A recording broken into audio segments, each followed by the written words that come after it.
scared to hustle because niggas is snitching so much. Maybe that's what's going on. I would be scared to hustle too when I know that every other nigga is snitching just so he don't want to do no time because he's can't bear to be inside the jail. An old audio just leaked of Jay-Z throwing shade hard at Jim Jones, straight up calling him a snitch. But hold up, how's Jay gonna say that when his #1 at Roc Nation is already confirmed to be a federal informant? Something's not adding up. And why is Jim Jones in the crosshairs now? Well, things got messy real fast after Jim made some loud comments about Nas, and boom. Retaliation.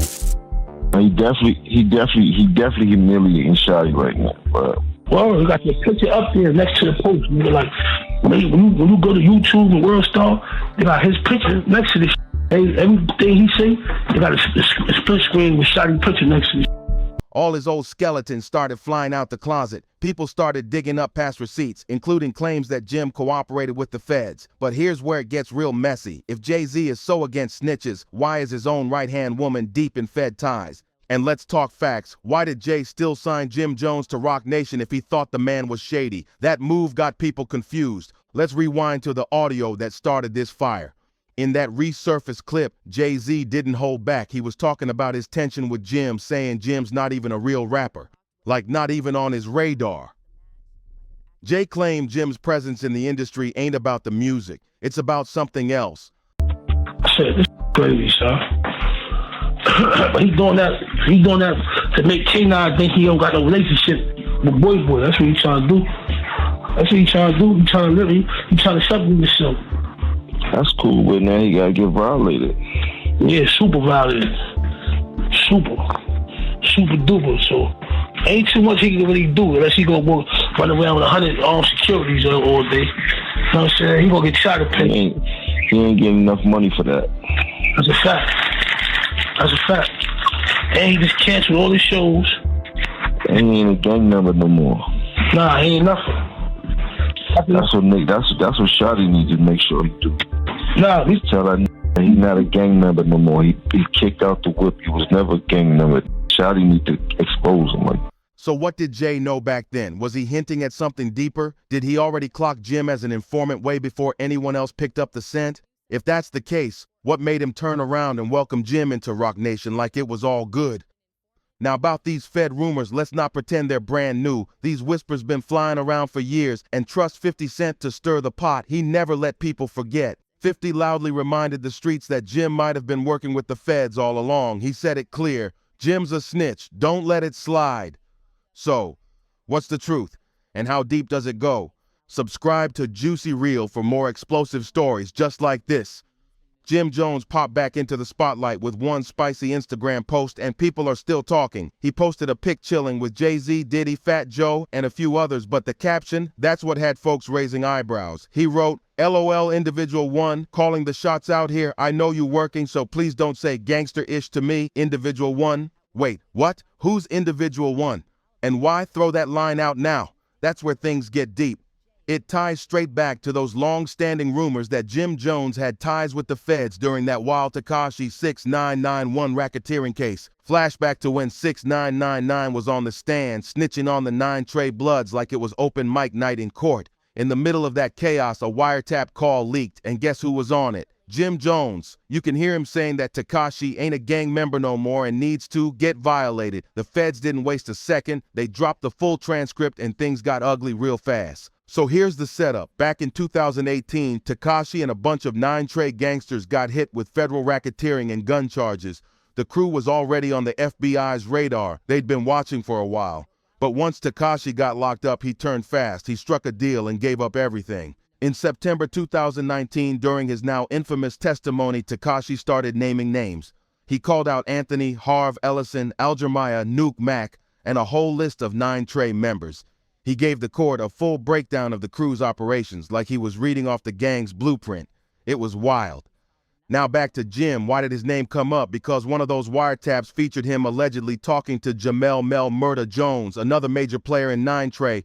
That's right, another Jones. In the audio, they were apparently discussing how to handle Tekashi after he started going rogue. So now people are asking, was Jim just talking tough, or was he deeper in the game than anybody thought? That wiretap convo, it was wild.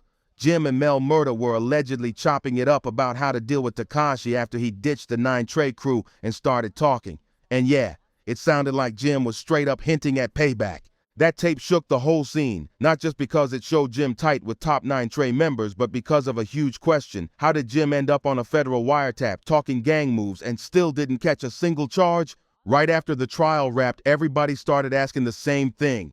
How does Jim talk about violating someone, yet he's the only 9 Trey affiliate not in cuffs? That's when the whispers got louder. Folks started saying maybe Jim wasn't just lucky, maybe he was protected, and maybe, just maybe, he was working with the feds behind the scenes, and nobody was louder about this than Whack 100. He came in swinging, flat out calling Jim a federal informant. He said the only reason Jim didn't get indicted was because he was cooperating. Plain and simple. Whack didn't just say it once and dip. Nah, he stayed on Clubhouse, hit interviews, even went back and forth with Tekashi himself, daring Jim to prove he wasn't working with law enforcement. Show us the receipts, Whack said. Clear your name if you're really about that life. But that wasn't even the end of it. Jaja, a former Dipset member, stepped in and poured more fuel on the fire. She said she had receipts, claiming that Jim actually set up his own friend, Mel Murda. Yeah, you heard that right. According to Jaja, Jim didn't just protect himself, he sacrificed someone close to him to save his own neck. So now the streets are watching and waiting? Is Jim hiding something? Or is this just smoke with no fire? Subscribe to JuicyReel, because this drama's heating up fast. Now that we've unpacked all the Jim Jones is a snitch talk, let's spin it back to Jay-Z. Because if Jay did set Jim up for a public fallout, it wasn't just random. You gotta look at the long history between these two. Their beef? It goes way deep, over a decade-long saga full of tension, shade, and cold moves. It all started way back in 2002 when Dame Dash brought Cameron and Jim Jones into Rockefeller. That's when the drama kicked off. Jim claimed Cam was promised a vice president role at the label, but Jay, he didn't back that up at all. When asked, Jay told the source something like, "That's not in effect yet. It's a bit premature." Basically, he brushed it off. No real support for Cam or Jim. And this was all going down while Jay was already beefing hard with Nas. So what did Jay do? He jumped on a remix of Cameron and Juelz Santana's hit Oh Boy, just so he could throw subliminal shots at Nas. But Cam and Jim weren't having it. They shut it down fast. Cam even cut Jay's verse from the track and said he wasn't gonna let Jay use their record to fight his battles. That move right there, it lit the fuse. Cam and Jim felt like Jay had zero respect for them, like they were just tools for his personal wars. From that moment, the sneak disses started flying.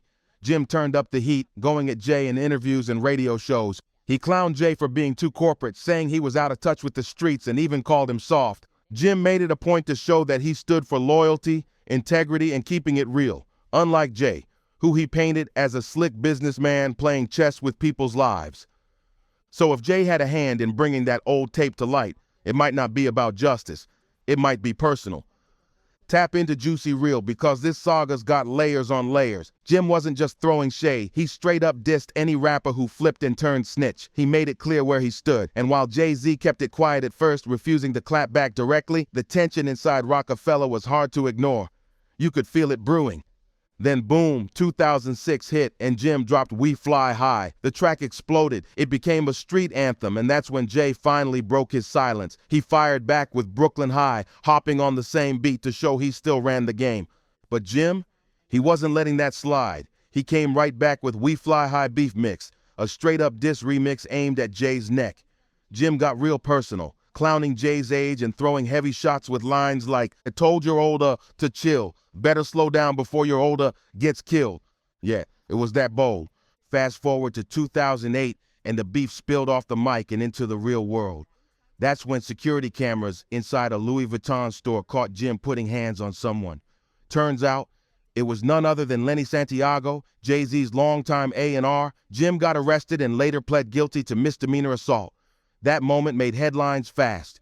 Jay stayed quiet publicly, but a few months later, he took aim in an extra large interview. He didn't hold back, saying songs like "Na Na Na Na Na" were dragging the whole culture down. He even used Jim's name directly, saying, "I mean like Jim Jones, for example. And I don't mean this because we never see eye to eye. He made Na Na Na Na Na.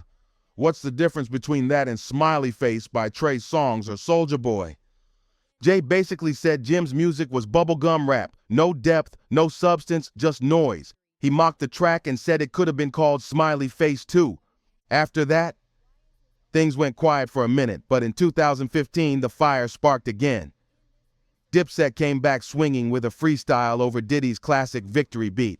Cam and Jim took turns clowning Roc Nation, mocking the famous Rock Brunch and throwing slick jabs at Jay for being too corporate and soft. But just when it seemed like it was more of the same back and forth, things took a wild turn. Out of nowhere, Jim Jones did a total 180 and started begging Jay-Z to sign him. Yup, after 13 years of non-stop beef, sneak disses, and real-life run-ins, Jim officially joined Roc Nation in February 2017. Just like that, he jumped camps, and Jim wasn't quiet about it either. He started showing off, bragging about getting invited to the Roc Nation brunch, the same event he used to clown in freestyles.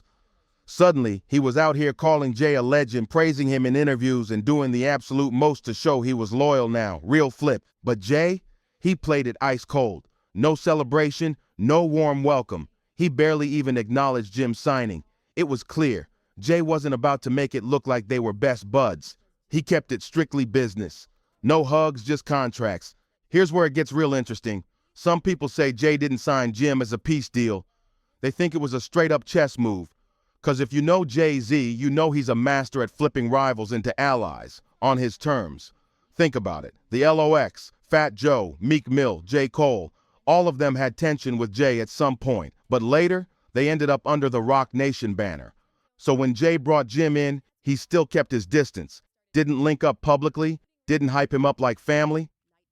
Why? Maybe Jay was protecting his image, especially after all that noise around Tekashi and the snitching accusations that kept following Jim. But now here's the twist. Jay's whole "I don't mess with snitches" image might be all caps. Because guess what? His right-hand woman and president of Roc Nation, Desiree Perez, yes, she's a confirmed federal informant. That's not a rumor. It's public record. She cut a deal and worked with the DEA years ago. So now people are side-eyeing the whole thing. Was Jay playing the long game with Jim? Was it really business or a quiet setup? So now we got Jay-Z keeping snitches at arm's length in public while working side by side with a known informant behind the scenes? That's got fans calling major double standards. And when people bring up Desiree Perez, Jay stays silent, just like he did with Jim's Wiretap drama. But here's where things get messier. Some insiders say Jay never really trusted Jim and that signing him to Roc Nation wasn't a second chance. It was a setup. Think about it. The moment Jim linked with Jay, all that old snitch talk started rising up again. Those wiretaps, the Tekashi trial. Boom, they were back in rotation all over the blogs. People are saying Jay knew exactly what he was doing, letting Jim walk into Roc Nation while the streets were still whispering about those Fed rumors. And if things went sideways, Jay could keep his hands clean. He never claimed Jim was family, never vouched for him, never defended him publicly, just signed the deal and kept his distance. Now fast forward a few years, Jim's name is still muddy in certain circles, and Jay's brand, untouched. He's still sitting pretty at the top of the game, running Roc Nation with billion-dollar deals, Grammys, and brunches full of elite names. Meanwhile, Jim's stuck defending his reputation again. Even Whack 100 keeps bringing it up, saying, why didn't Jay stand up for Jim if he really believed he wasn't working with the feds? But the silence speaks volumes. Maybe Jay never planned to ride for him in the first place. So now folks are asking, did Jim Jones walk into a trap? Did Jay use the Roc Nation deal to control the narrative while never actually clearing Jim's name? Or worse, was it all part of a bigger game? Now let's talk about what really got folks side-eyeing everything. Because ever since Jim signed to Roc Nation, it's like his whole image shifted. The same dude who used to scream "real one," dissing corporate rappers and standing on loyalty, is now rolling tight with the exact people he once called fake. People noticed how fast Jim started cleaning up his act after signing. The interviews changed, the tone softened. He was all of a sudden playing the industry game, posing at brunches, playing cool with people he used to go at hard, and just like that, the old street-talking Jim faded out, replaced by someone real polished. But some say that wasn't growth, it was survival. See, when the Tekashi case was still fresh, and folks kept bringing up those wiretap calls, Jim barely said a word. No real explanation, no receipts, just silence. He leaned into the Roc Nation brand, hoping that being under Jay would help him shake off the snitch rumors. But the internet don't forget, and neither do the streets. To this day, people still ask, Why didn't Jim ever get charged after being caught on that wire? Why was he the only one who walked away untouched? And most importantly, why hasn't Jay ever defended him publicly? Even people close to the game are suspicious. Some say Jim might have been protected, whether by Roc Nation's influence or something more official. Meanwhile, Desiree Perez still holds her position at the top of Roc Nation despite her informant past.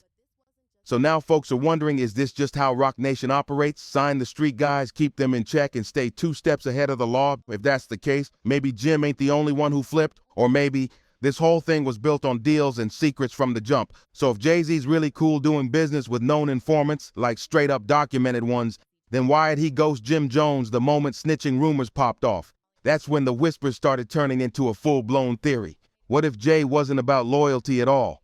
What if the game was always about power and control? 'Cause let's be real, Jay didn't need Jim, but Jim, he needed Jay, bad. And once Jim's voice showed up on those federal wiretaps, Jay did what he's always done, protect the brand. Maybe Jay wasn't upset that Jim might have snitched. Maybe he was upset Jim wasn't snitching for him. Now that flips the whole narrative, and it puts a big old spotlight on what Roc Nation might really be behind the curtain. Is it just music and management, or is there a whole other playbook we're not seeing? The streets are watching and the questions keep stacking. Subscribe to JuicyReel, 'cause this story might be deeper than anyone thought.